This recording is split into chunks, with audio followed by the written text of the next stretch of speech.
हिजाब का मुद्दा जो कि कर्नाटका के एक सरकारी कॉलेज शुरू हुआ था और धीरे धीरे इसने मध्य प्रदेश तक फैल गया और बाद में अब इंटरनेशनल लेवल पर भी इसका असर देखने को मिल रहा है।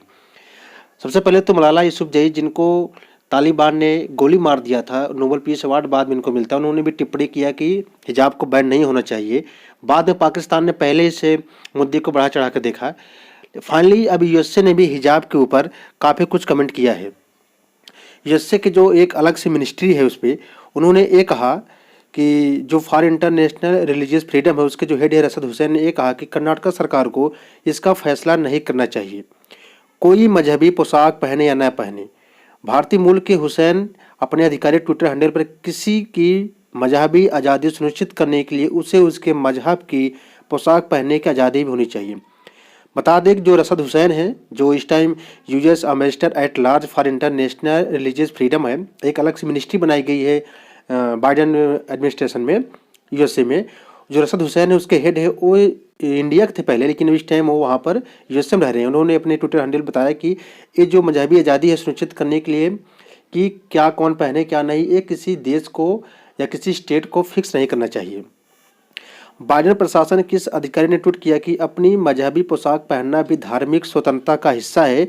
भारतीय प्रदेश कर्नाटक को मजहबी पहनावे की अनुमति निर्धारित नहीं करनी चाहिए। स्कूलों में हिजाब पर पाबंदी मजहबी आज़ादी का हनन है और महिलाओं एवं लड़कियों के लिए खास धारणा बनाती है, उन्हें हाशिए पर धकेलती है। और अभी जो मामला है अदालत में फंसा हुआ है। अभी जो मामला कर्नाटका हाई कोर्ट के सामने है, जिसने स्कूलों में हिजाब पहनने पर अंतरिम रोक लगा दिया है। मामले में सुनवाई सोमवार से बहाली होगी। इस बीच मामला सुप्रीम कोर्ट के पास भी आ गया है। भारत की सर्वोच्च अदालत ने हिजाब विवाद में यह कहते हुए हस्तक्षेप करने से इनकार कर दिया कि क्या वह हाई कोर्ट का आखिरी आदेश आने से पहले कोई टिप्पणी नहीं करेगा। जो हमारे देश के सीजीआई हैं एनवी रमन ने कर्नाटका हाई कोर्ट के अंतरिम आदेश को चुनौती देने वाले एक याचिकाकर्ता के वकील से यह सोचने के लिए कहा कि क्या इस मुद्दे को राष्ट्रीय स्तर पर लाना उचित है। सीजीआई ने मौखिक रूप से कहा, इन बातों को बड़े स्तर पर न फैलाएं, हम इस पर कुछ भी व्यक्त नहीं कर सकते। जस्टिस रमन ने कहा कि हम इसे देख रहे हैं और हम जानते हैं क्या हो रहा है, सोचे क्या इस राष्ट्रीय स्तर पर लाना उचित है।